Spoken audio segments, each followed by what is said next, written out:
ठाण्याच्या राजकीय, सामाजिक आणि सांस्कृतिक घडामोडींचं वर्तमान चित्र दाखवणाऱ्या ठाणे वर्तमानमध्ये मी नितीन बोरसे आपलं पुन्हा एकदा हार्दिक स्वागत करतो. सादर करीत आहोत आजच्या ठळक बातम्या. मुसळधार पावसामुळे ठाणे शहरात वृक्ष कोसळण्याच्या घटनांनंतर ठाणे महानगरपालिकेच्या कामकाजावर प्रश्नचिन्ह निर्माण झालं आहे. उपमुख्यमंत्री एकनाथ शिंदे यांनी आपत्ती व्यवस्थापन कक्षाची पाहणी करून अधिकाऱ्यांना फटकारल्यानंतर प्रशासनाने काही निर्णय घेतले. वृक्ष प्राधिकरणाचा पदभार राजेश सोनवणे यांच्याकडून तो पुन्हा एकदा उद्यान अधीक्षक केदार पाटील यांच्याकडे सोपवण्यात आला. तसंच आपत्ती व्यवस्थापन विभागाचे अधिकारी यासिन तडवी यांना 8 दिवसांची समज देण्यात आली असून त्यानंतर त्यांच्या कामाचा आढावा घेतला जाणार आहे. दरम्यान राजेश सोनवणे यांच्याकडे पदभार असला तरी प्रत्यक्ष कामकाज केदार पाटीलच पाहत असल्याची चर्चा आहे. उपमहापौर कृष्णा पाटील यांनी प्रशासनावर टीका करत मे महिन्यातच वृक्ष छाटणी आणि आपत्तीपूर्व तयारी करण्याच्या सूचना दिल्या होत्या, मात्र त्याची अंमलबजावणी झाली नसल्याचा आरोप केला. झाडं जी पडण्याचं प्रमाण जे आहे ते नक्की यावेळेस जास्त आहे. हवेचा दाब जास्त असल्यामुळे या ठिकाणी झाडांचं पडण्याचं प्रमाण नक्की वाढलेलं आहे. परंतु मी आयुक्तांना आता सांगितलेलं आहे की तातडीने जी झाडं पडलेली आहेत ती झाडं ट्रिमिंग कधी केलं आणि फांद्या कधी तोडल्या या बाबतीत देखील आढावा घेण्याच्या मी सूचना दिलेल्या आहेत. त्याचबरोबर जे अधिकारी आपत्ती व्यवस्थापनामध्ये आपलं जबाबदारी पार पाडत नाहीत त्यांना तात्काळ आठवड्याभरासाठी निलंबित करण्याच्या सूचना दिलेल्या आहेत.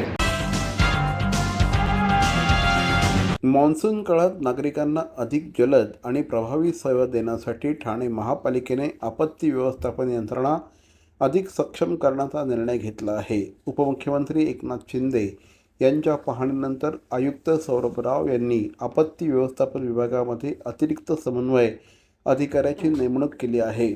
तसंच प्रत्येक प्रभागात अभियंते, उद्यान विभाग, वृक्ष प्राधिकरण आणि घनकचरा व्यवस्थापन विभागाच्या अधिकारी कर्मचाऱ्यांची विशेष पथकं स्थापन करण्यात आली आहेत. ही पथकं वृक्ष छाटणीच्या कामांवर देखरेख ठेवणे, छाटलेल्या फांद्यांची त्वरित विल्हेवाट लावणे, पडलेले वृक्ष हटवणे आणि मान्सूनमधील इतर समस्यांवर तातडीने कारवाई करणार आहेत. CP Goenka International School, nurturing talent at young age for scholastics, sports and performing arts in global perspective. Proud to have world toppers and country toppers in 10th standard Cambridge examinations. Ranked the best emerging school by the Times of India for personality over percentage. CP Goenka is the intelligent choice. Thane महानगरपालिकेचे मालमत्ता कर म्हणजेच property tax भरण्याचे आवाहन. सन 2022-23 या आर्थिक वर्षाचे मालमत्ता कराचे म्हणजेच प्रॉपर्टी टॅक्सचे बिल ठाणेकर करदात्यांना महापालिकेमार्फत आर्थिक वर्षाच्या सुरुवातीस म्हणजेच माहे एप्रिल 2022 मध्ये देण्यात आलेले आहे. तथापि अद्यापही काही करदात्यांनी मालमत्ता कर महापालिकेकडे जमा केलेला नाही. सध्या आर्थिक वर्षाचा अंतिम टप्पा सुरू झाला आहे. मालमत्ता कर वसुलीसाठी महापालिकेतर्फे कडक कारवाई हाती घेण्यात आली आहे. या अंतर्गत जंगम मालमत्ता, टीव्ही, फ्रीज, वाहन व इतर जप्त करणे तसेच स्थावर मालमत्ता वॉरंट बजावून जप्त करण्यात येत असून मालमत्तेचा जाहीर विक्रीद्वारे लिलाव करून कराची रक्कम वसूल करण्यात येत आहे. मालमत्तेस पाणी पुरवठा करण्यात येणारे नळ संयोजन खंडित करण्यात येत आहेत. त्याचप्रमाणे थकीत मालमत्ता करावर 2% व्याज आकारले जात असल्याने भरावयाची रक्कम वाढत आहे. आपला मालमत्ता कर propertytax.thanecity.gov.in या लिंकद्वारे तसंच गुगल पे, फोन पे, पेटीएम याद्वारे ऑनलाईन पद्धतीने करण्याची सुविधा उपलब्ध करून दिली आहे. शनिवार, रविवार व सार्वजनिक सुट्टीच्या दिवशी नागरिकांना मालमत्ता कर भरणे सोयीचे व्हावे याकरता महापालिकेचे मालमत्ता कर संलग्न कार्यालय या दिवशी कार्यान्वित ठेवण्यात आलेले आहे. तरी मालमत्ता कर वसुलीची अप्रिय कारवाई टाळण्याच्या दृष्टिकोनातून मालमत्ता कर भरून महापालिकेस सहकार्य करावे.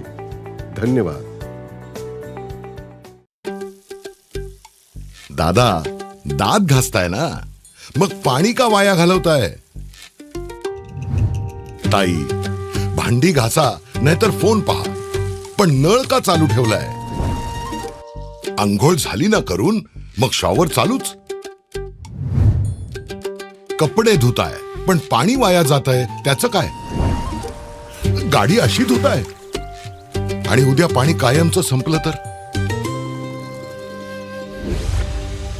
पाण्यासाठी किती जणांची वणवण होते. कित्येक कुटुंबांना तर पाणी मिळतही नाहीये. पाणी बोलत नाही, पण आपण त्याची किंमत जाणली पाहिजे. पाण्याचा अपव्यय टाळा, परिस्थिती भीषण होऊ शकते. प्रत्येक थेंब जपा, पाणी वाचवा. पाणी ही निसर्गाची देणगी आहे. पाणी निर्माण करता येत नाही. पाण्याची बचत हीच पाण्याची निर्मिती. ठाणे महानगरपालिकेतर्फे जनहितार्थ जारी. सलग झालेल्या मुसळधार पावसामुळे ठाणे शहरात अनेक ठिकाणी झाडं उन्मळून पडली व मोठ्या प्रमाणावर फांद्या तुटल्या. महापालिकेने रस्ते तातडीने मोकळे केले असले तरी तुटलेल्या फांद्या, खोडं आणि हरित कचरा अनेक भागात अद्यापही रस्त्यालगत आणि पदपथांवर पडून असल्याने नागरिकांना मोठा त्रास सहन करावा लागतो आहे. नौपाडा, गोखले रोड, गडकरी, के विला, वृंदावन, राबोडी, सरई या परिसरात हरित कचऱ्याचे ढीग दिसून येत आहेत. त्यामुळे पदपथ अडल्याने नागरिकांना रस्त्यावरून चालू लागत असून वाहतुकीवर परिणाम होत आहे. शहरातील विदेशी वृक्षांच्या मुळांभोवती झालेलं काँक्रिटीकरण आणि डांबरीकरण यामुळे त्याची पकड कमकुवत झाल्याने वृक्ष कोसळण्याच्या घटना वाढल्याचं जाणकारांचं मत आहे. विकास कामांच्या नावाखाली शहरात मोठ्या प्रमाणावर झाडांची कत्तल होत असल्याचा आरोप करत मनसेने ठाण्यात झाडं बचाव आंदोलन केलं. शहर अध्यक्ष रवींद्र मोरे यांच्या नेतृत्वाखाली झालेल्या आंदोलनात झाडं तोडण्याऐवजी त्यांचं नियोजनपूर्वक पुनर्स्थापना करण्याची मागणी करण्यात आली. विकास कामं आवश्यक असली तरी पर्यावरणाचा समतोल राखणं देखील तितकंच गरजेचं असल्याचं मनसेचं म्हणणं आहे. यावेळेस प्रशासनाच्या विरोधात घोषणाबाजी करण्यात आली. प्रसारमाध्यमांशी बोलताना रवींद्र मोरे यांनी ठाणे महापालिका प्रशासनावर गंभीर आरोप करत पालिकेला विकासापेक्षा कंत्राटं आणि पर्सेंटेजची अधिक चिंता असल्याची टीका केली. मी बोललो मगाशी की नगरपालिकेला ह्याच्याशी काय देणं घेणं नाहीये. नगरपालिकेचं म्हणणं आहे की नालेसफाई मोठ्या प्रमाणात झाली. नालेसफाई मोठ्या प्रमाणात झाली, मग एवढं पाणी का तुंबलं? झाडांचं घ्याल तर झाडांची छाटणी आता करतायत. आता छाटणी, आता दिवस आहेत का छाटणी? ह्याच्या अगोदर तुम्ही का नाही केली? आणि जी झाडं लोकांनी दाखवली आहेत, ती झाडं ही जी मारली जातात झाडं, त्याच्याकडे नगरपालिकेचं लक्ष आहे का? ही झाडं आपोआप नाही मेलेली आहेत. ह्याच्या मागे कोण आहे? का एवढ्या चांगल्या स्पॉटवर हे झाड त्यांना त्रासदायक आहे? झाड निघालं पाहिजे, त्याच्यासाठी यांची सगळी मगजमारी आहे. इकडे पण नगरपालिकेने लक्ष दिलं पाहिजे. पण नगरपालिका काय करते त्याच्याशी आमचं काय देणं घेणं नाही. आम्हाला जेवढं जमेल तेवढ्या ठिकाणी आम्ही आमचे कार्यकर्ते ही झाडं जगवण्याचा प्रयत्न करू.